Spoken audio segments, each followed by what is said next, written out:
para la fachada.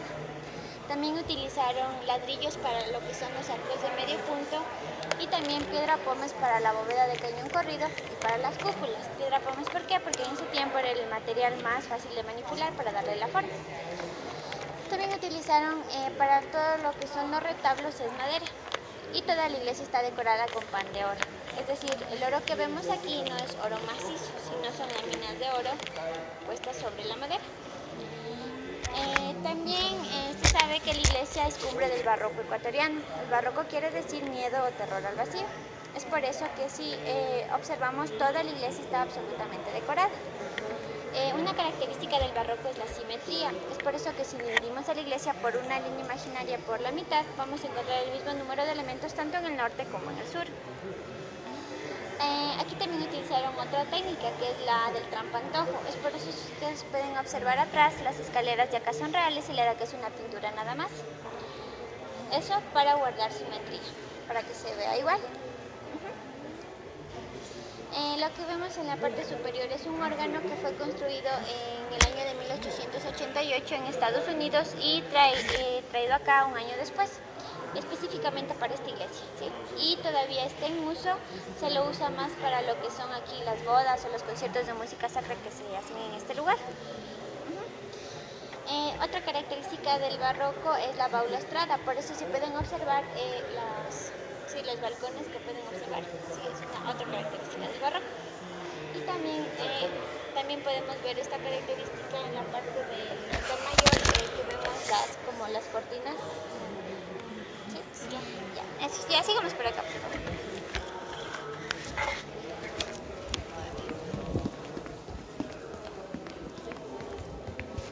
En este retablo tenemos en la parte superior a los tres arcángeles, Miguel, Gabriel y Rafael.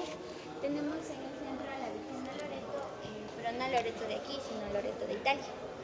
Tenemos a San Pedro Claver, conocido como el santo de los esclavos, y es por eso que lo vemos como una persona de origen afro, porque él era quien iba a evangelizar en Cartagena de Indias, y tenemos a San Alonso Rodríguez.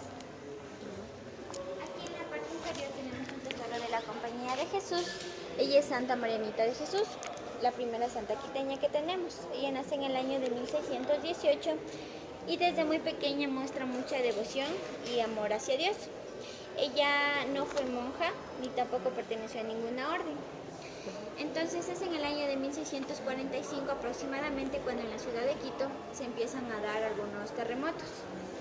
Entonces Santa Marianita de Jesús acudía mucho a esta iglesia, era su lugar preferido, y a los pies del púlpito, el púlpito es lo que podemos observar allá, es donde ella ofrece su vida a Dios. Le dice a Dios que se lleve su vida a cambio de que los terremotos aquí se acaben. Entonces al poco tiempo ella cae enferma. Cuando ella cae enferma, antes se aplicaban las denominadas sangrías. Las sangrías consistían en sacar la sangre del cuerpo de las personas para que su temperatura corporal baje. Entonces un empleado de ella botaba toda la sangre de Santa Marianita en una maceta. Al poco tiempo ella muere, y cuando ella muere automáticamente se acaban los terremotos en esta ciudad. De la maceta surge una azucena blanca, que es la flor que pueden observar aquí. Es por eso que ella es conocida como la Azucena de Quito. Fue beatificada en 1850 y en 1950 ya fue declarada santa, y también fue declarada heroína por la Asamblea Nacional por dar su vida por la ciudad de Quito. ¿Sí? Ya, sigamos por acá.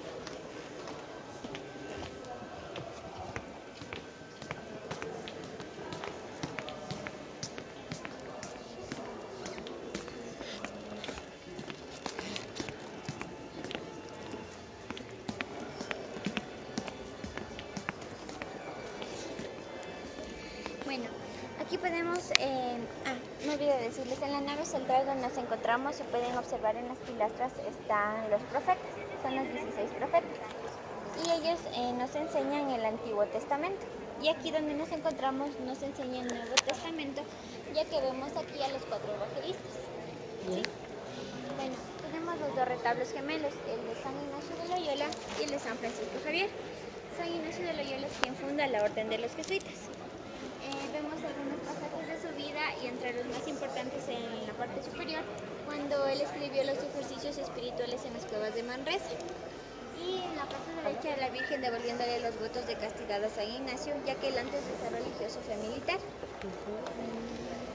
Y vemos el de San Francisco Javier, conocido como el Santo de las Misiones.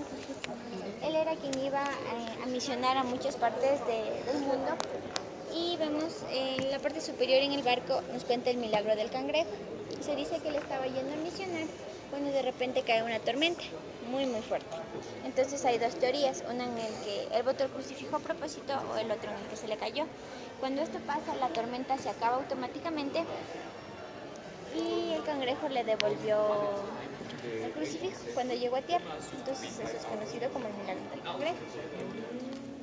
¿Hay alguna diferencia que ustedes puedan observar entre este retablo y este? Bueno, aparte de los santos, ¿no?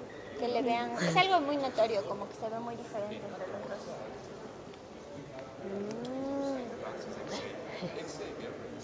¿No?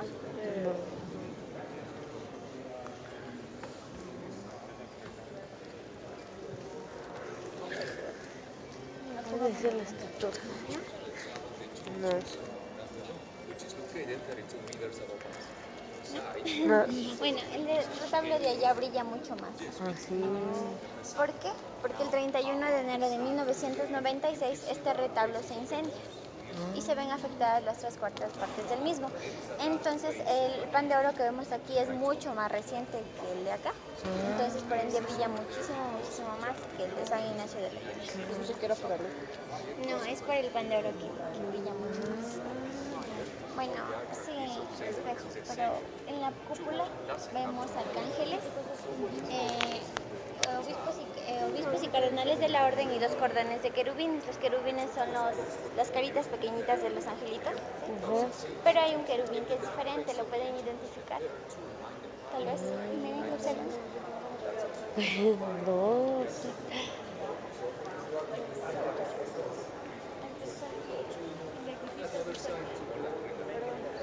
Ah, este No. uno. Ajá, este también. Acá Sí, ahí está negro. para que lo vean ustedes. Ya le vieron en un querubín que está negrito. Ah, Ajá, ajá. Él quedó como evidencia del incendio, ya que también se ve afectada la cúpula. Pero para que sepan que sí fue real, lo dejaron a él así, negrito, quemadito por fuera.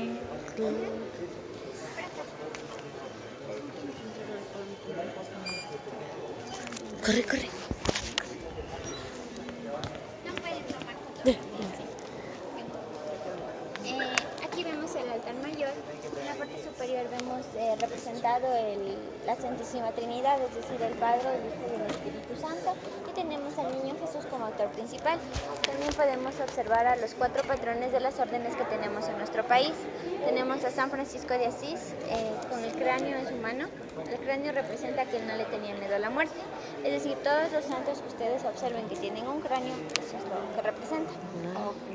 Tenemos a San Francisco de Asís por los franciscanos, tenemos a Santo Domingo de Guzmán por los dominicos, a San Agustín por los agustinos y a San Pedro Nolasco por los mercedarios.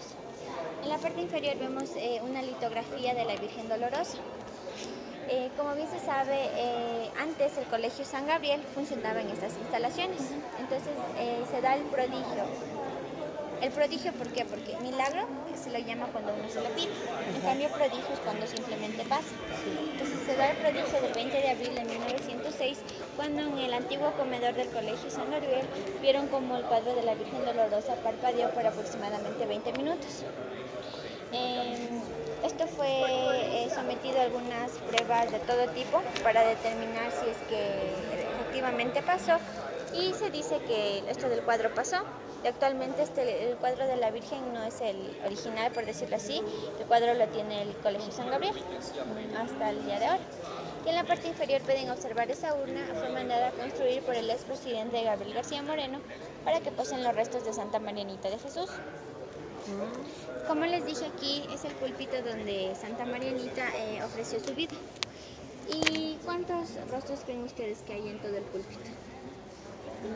Hay viendo unos muy pequeños, como el tamaño del pulgar.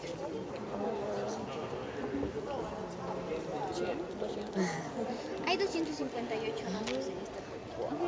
Antes el padre, el sacerdote, subía y desde aquí daba la misa, ayudado del torno a voz, que es la parte superior, y de la mampara, que es la puerta grande.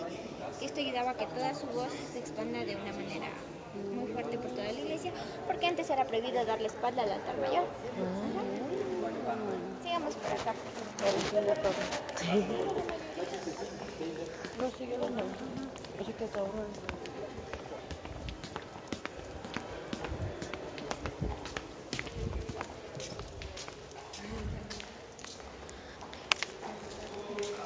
Aquí vemos la antesacristía.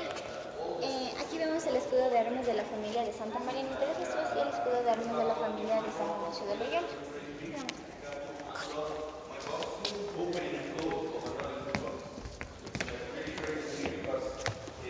Nos encontramos en la sacristía. Este es el lugar donde el padre viene antes de dar la misa para meditar y reflexionar. La mueblería que tenemos aquí data del siglo XVIII y aún es utilizada por los padres para guardar sus vestiduras y algunas cosas de la iglesia. Los cuadros que vemos aquí se les atribuye a la escuela quiteña y son de autores anónimos, utilizando la técnica del claro oscuro.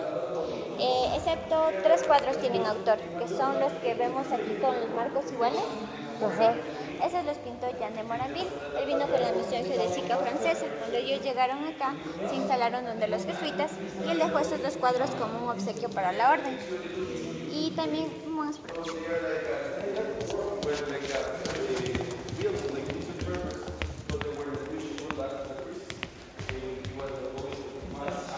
Este mini retablo lo pintó el hermano Hernando de la Cruz, donde vemos a San Ignacio de Loyola entregando su corazón a la Santísima Trinidad.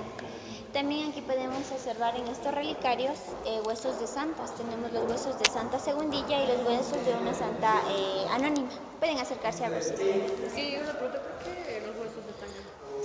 porque mucho cuando vienen, por ejemplo, algunos sacerdotes de otros países, dejan algún tipo de recuerdo, o a veces los mandan del Vaticano. Todas las iglesias siempre tienen algo de esto, entonces hay esos los huesos de estas santas. Qué interesante.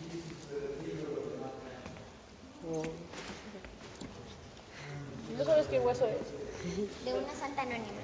Pero qué hueso de particular. Ah, bueno, eso sí no. Exactamente. Bueno, si pueden observar en la bóveda vemos rostros de querubines, pero ninguno es igual porque antes no existían los montes, entonces cada uno fue tallado de distinta manera. Es por eso que les va a cambiar la mirada, la nariz, las cejas. Es decir, ninguno de los que está ahí es igual. Parecidos, pero... Aquí vemos un secretero. Antes solo las familias pudientes que tenían dinero podían tener uno de estos. El que vemos aquí está hecho de huesos de animales de marfil y de carey, que es el caparazón de la tortuga. Y este secretero tenía la función de caja fuerte, es decir, para guardar documentos o joyas importantes de la familia. Porque este tenía un tipo de codificación. Como un ejemplo, si queríamos abrir el número 12, no se abría siempre y cuando abramos antes el 34 y el número 20, por ejemplo. Sigamos por acá.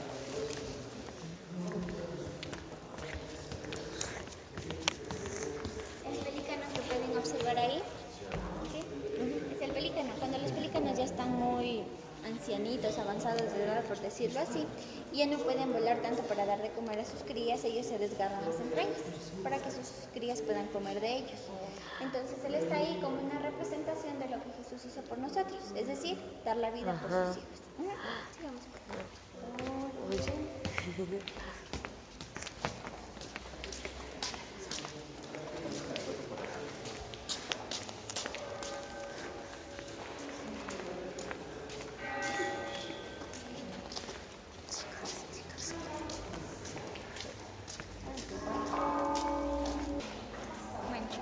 Encontramos en la sala de las campanas. Antes la iglesia contaba con una torre campanario que medía aproximadamente 45 metros, muy similar al tamaño de la Virgen del Panecillo, así de alta era, pero debido a dos terremotos de la época se vio afectada y amenazaba con caer a lo que es la iglesia o lo que actualmente es el Centro Cultural Metropolitano, entonces la mandaron a derribar. Las primeras campanas no son estas, las primeras fueron fundidas para hacer armadura para la época.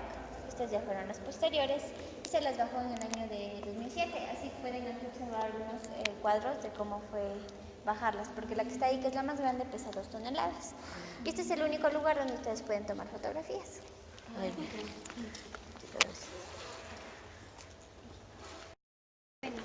En este retablo tenemos a San José con el niño, tenemos en la parte superior a Santa Ana y a 2 ángeles, tenemos a Santa Margarita y a Santa Cita. Santa Cita es conocida como la santa de las empleadas domésticas. Esto se debe a que ella trabajaba en una hacienda, por llamarlo así. Entonces ella era una persona de tan buen corazón que toda la comida que había en exceso en este lugar la recogía y se la iba a dar siempre a los niños pobres, a los niños de la calle. Y esto lo hacía constantemente, hasta que esto llegó a oídos de su patrón, por llamarlo así. Hasta que un día le encontraron con su mandil llevando comida y él le decía que qué lleva ahí. Y ella le decía que son flores, pero era comida, ¿no? Entonces le insistieron tanto y ella con el miedo de que sea echada, y cuando la obligaron a que suelte su mandil cayeron muchas rosas de muchos colores. Entonces a esto se debe que por sus buenas obras y por todo lo que hizo por los niños se le dio esto de que sea la santa de las empleadas domésticas. Y lo que vemos aquí son las entradas a las criptas. Como bien se sabe, antes las cofradías eran las personas que daban el dinero para que se construya cada retablo. Lo hacían siempre y cuando ellas mueran puedan ser enterrados debajo de su retablo. Entonces es por eso que esos son los accesos a las criptas. Estos se abren en noviembre, ¿no? Cuando quieran visitar, se van a recorridos solo por la en noviembre se puede. pero en mes de los diciembre. Primeros días. sí, en la otra también dice que se abre en la basílica. Bueno, en este retablo tenemos el Cristo del Calvario, Jesús crucificado junto con la Virgen María, San Juan y María Magdalena. Ellos están ahí porque se dice que eran los únicos que lloraban cuando Jesús fue crucificado. Tenemos a Santa Marianita de Jesús, la reconocemos por las azucenas, ¿no? Y vemos el cráneo, ¿se acuerdan del cráneo? No tenía miedo a la muerte. Porque era otra de las santas que siempre supe decir que no le tenía miedo a la muerte. Y tenemos en este retablo el estilo churrigueresco. Se le atribuye a la familia Churriguera de origen español. Este estilo tiene mucha más ornamentación. Si lo pueden ver, las columnas se ven mucho más decoradas que el resto de todos los retablos. Este es el único que tiene este estilo. Ah, sí.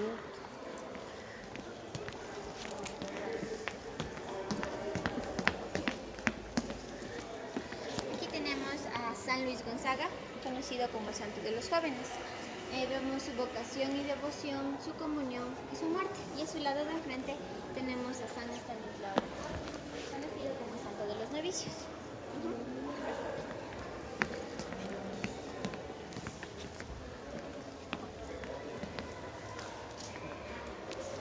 Bueno, aquí tenemos el cuadro del infierno y ahí el cuadro del juicio final. Estos fueron pintados por el hermano Hernando de la Cruz en el año de 1620. Pero no son los originales, los primeros cuadros fueron extraviados. No hay documentación exacta de lo que les pasó, pero solo hay teorías. Una dice que fueron enviados a una exposición en Londres, pero no se perdieron, o sea, no se sabe. Y los que ya están aquí fueron pintados por Alejandro Salas en el año de 1879, posteriormente. En este cuadro vemos aproximadamente unos 25 pecados. Y este cuadro también ha ayudado a varias generaciones, porque a esta iglesia venían antes las abuelitas con sus nietos o las madres con sus hijos para decirles a los niños que si se portan mal se van a ir al infierno.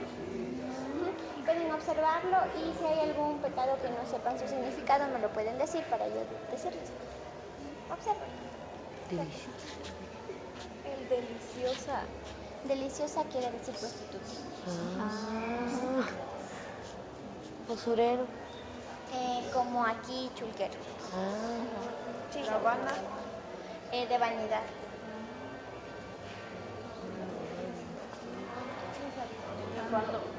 Nefando o homosexual.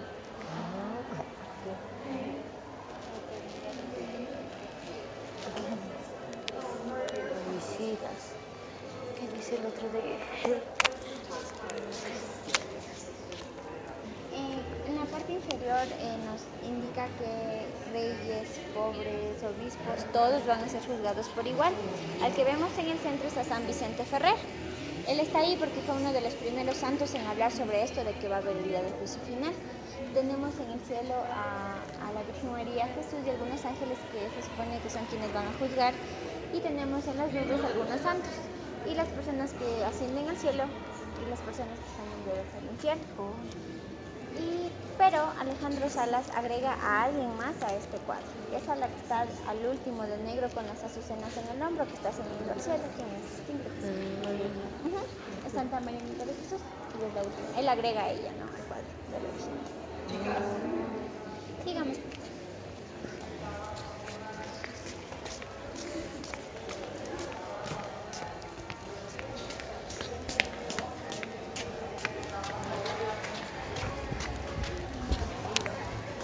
Construida por Deubler y Gandolfi.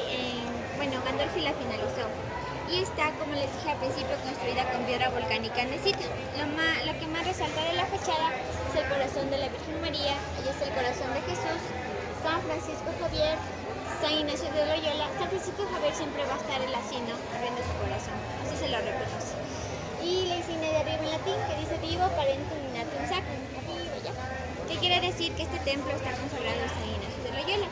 Y eso ha sido todo. Gracias por su visita y si quieren podemos venir a rezar. Gracias.